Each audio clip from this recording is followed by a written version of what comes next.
As far as my favorite franchises go, there are really only a few that jump to mind. God of War, the MCU, Devil May Cry. Yes, I fully understand that two of the things I mentioned are game franchises. If you're really upset about it, then I guess another would be the Air Chronicles books, but they're not really well known enough to fully justify putting here.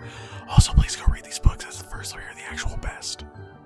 And, of course, as I'm sure I've mentioned in my Philosopher's Stone review, Harry Potter is probably my favorite franchise ever.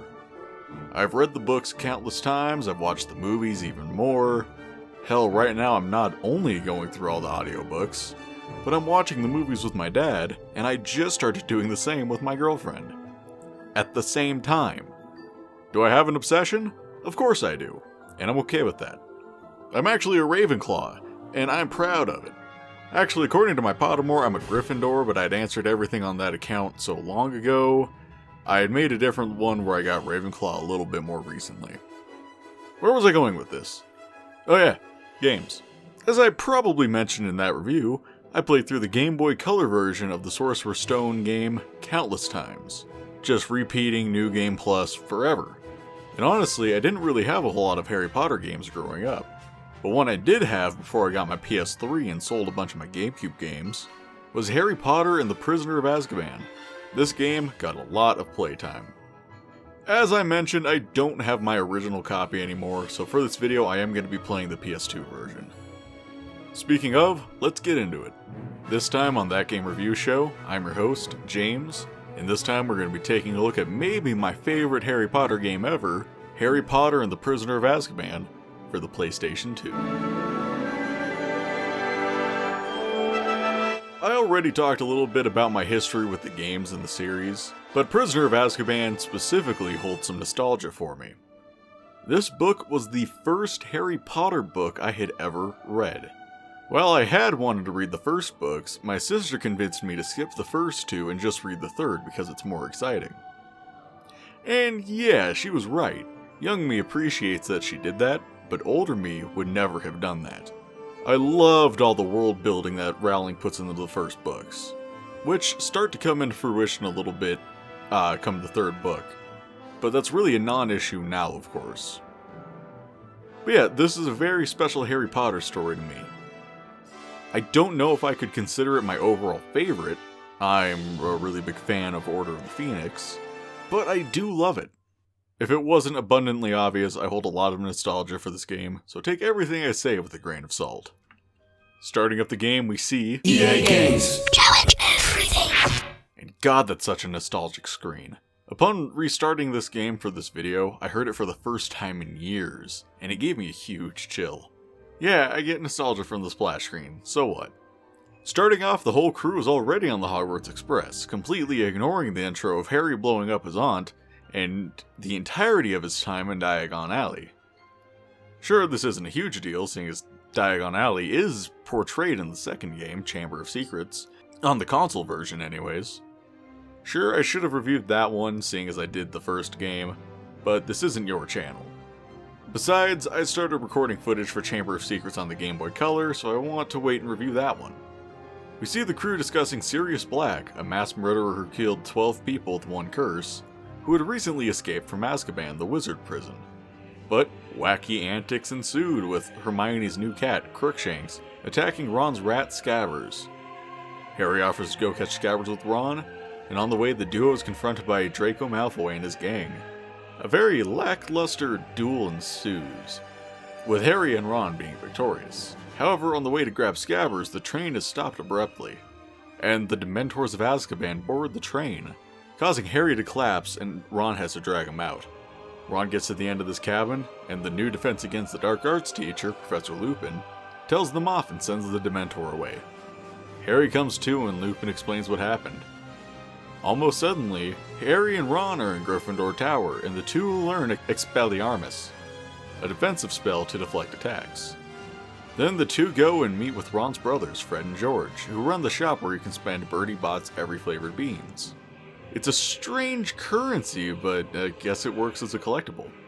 The twins show Harry and Ron a chamber in the castle full of puzzles, showing off the basic premise of levels in this game. And at the end, there is the Marauder's Map, a magical map of the entire castle. In this game, it's not really as good as it is in the books, but it at least puts a mini-map on screen when playing as Harry. So from this point on, I won't be going too in-depth with the story. I hope that's okay with everyone. But this is a game review, not a story review. Story does play a part in the game, naturally, but in this game specifically, it's only to get from point A to point B. The next day, classes start for everyone. The first class we see is Defense Against the Dark Arts with Professor Lupin, who doesn't actually teach anything. He tells you to go grab the spell book, then a fucking magic chamber opens up in the back of the classroom. It starts as an ice level, and at the end of it, Hermione gets the Glacia spellbook, which freezes things and puts out candles, which is exactly how you beat the final boss, which is a fire monster made of a cauldron. I'll talk more about this, but the fight gets way harder than it should be, mostly down to the hit detection. Potions class consists of Ron blowing Harry up and then giving him a health potion. This is entirely a tutorial for showing that characters can heal each other using Wiggenweld potions. Once Harry is cured, the day ends, but it's not over yet. Harry is told by a random Gryffindor girl that Neville is locked on the 5th floor with a ghoul, so he and Ron go to save him. Ron ends up being the accidental hero here, getting knocked upwards into the area of the school where it was keeping the Lumos spellbook, which is the exact thing that he needed to lock the ghoul away. Care of Magical Creatures class is a little uneventful. You fly the Hippogriff, Buckbeak, trying to catch as many bats as possible. This is kinda nice, it shows the large world outside of the castle fairly well, and while you can run through it on foot, flying is far quicker. Plus, Buckbeak is kinda awesome. After that is the Quidditch match against Hufflepuff, which isn't shown at all because they didn't want to make that minigame to play. But they still showed it because Harry falls off of his broom and wakes up in the hospital wing, with Ron standing above him telling him that Sirius Black is somewhere in the dungeons. Harry follows him, naturally. After saving Ron from Peeves, Harry is led into the dungeons and sure enough, Ron pushes him in and is shown to be Malfoy. Oh no! Harry escapes with the help of the real Ron and Hermione, who made her way into the dungeons anyways. Charms class later is where Harry gets the Carpe Retractum spell, which pulls objects with hooks on them towards him, or him towards them. Basically the precursor to the Ophian Whip from DMC Devil May Cry. And yes, I just compared Harry Potter to DMC. After this, Harry learns the Patronus charm, which can repel dementors that have given him so many problems in the story. It's probably the most unique spell, seeing as you control where it goes after casting it, but that's really about it. Apart from these, you do collect some potion ingredients for Snape's class, introducing antidotes and stamina potions, neither of which I ever used. Actually, I barely used the health potion either. Either way, these events allow potions to spawn in the world, so I guess they're worth picking up, not like you get the choice to not do them. The rest of the year passes by really quick, going from helping Harry in the last Quidditch match to saving Sirius from the Dementors in basically the same day. Time in this game is really truncated, even more so than the movies. The final fight against the Dementors is kinda cool. Harry summons a true Patronus and it mows down a bunch of the Dementors at once, which is kinda awesome.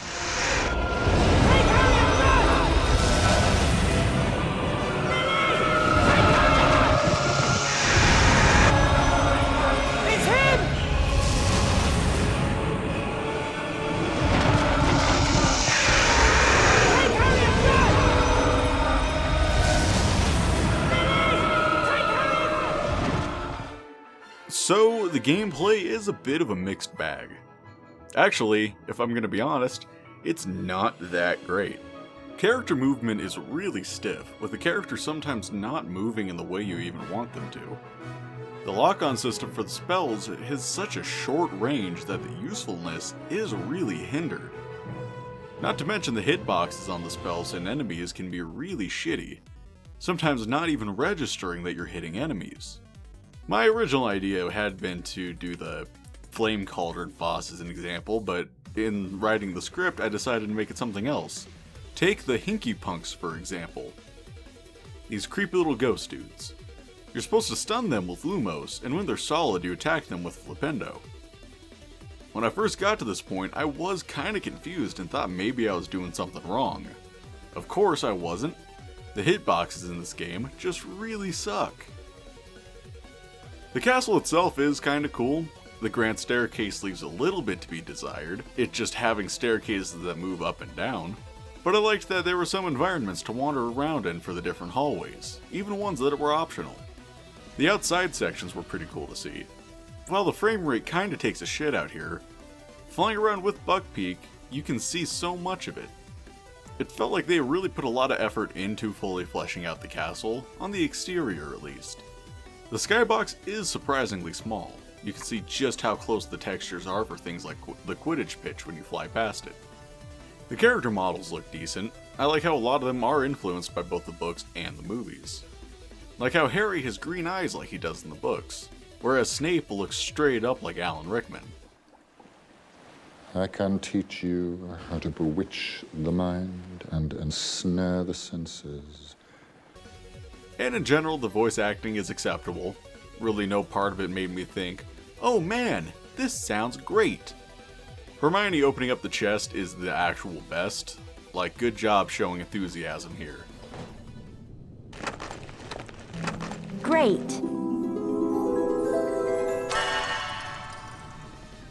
On a whole, this game does an okay job portraying the world of Hogwarts, even if the execution leaves something a little to be desired. I really don't see how I was able to play this game back to back so much when I was a kid, but at the same time, as a kid you don't know better. I was in 5th grade when I played this a lot. I'm sure I played it beforehand, but I remember 5th grade specifically. Or maybe it was 4th grade. Either way, I remember playing this when I stayed at home after getting bitten by a dog. Not the best circumstances, but I liked staying home to play video games whenever I could. While I will always have a fond spot for Prisoner of Azkaban, I don't think I'll actually play through this game again, at least not anytime soon. Perhaps I'll forget again about how hard of a time I had playing through it. Chamber of Secrets on PS2 is very similar to this game as well from the overall execution of the gameplay, but I have such little experience with that game that maybe it will end up being better than this one. I actually, in the time it took me to write the script and record the voiceover, the Chamber of Secrets game is actually a little bit better. It's not much better, but it's a little bit better, I think. Overall, the execution's way better. Review coming eventually. This won't be the last time I'll take a look at Prisoner of Azkaban. I do really want to review the GBA version of the game, which is more of a sequel to the Game Boy Color versions of Philosopher's Stone and Chamber of Secrets, being a turn-based RPG similar to those ones. There are GBA versions of the other games, but they're more like puzzle games. I played them a bit growing up, but I don't really own any of them anymore. I know I went on a weird tangent there, but I think the fact that there are so many versions of the different Harry Potter stories is kinda awesome. Anyways, if you enjoyed this video, please let us know down below and subscribe if you have not already. It'll be a while before I review another Harry Potter game probably. Maybe. Considering I now have Chamber of Secrets completely recorded, it might be coming sooner than you think. Next time will be Terrell's turn to review something, so come back here then to see what he ends up doing. When this video comes out, I'll be in Arizona. I won't be doing a review of it like I did for Kansas, but hopefully I'll have a good time while I'm out there. That's all I really wanted to say.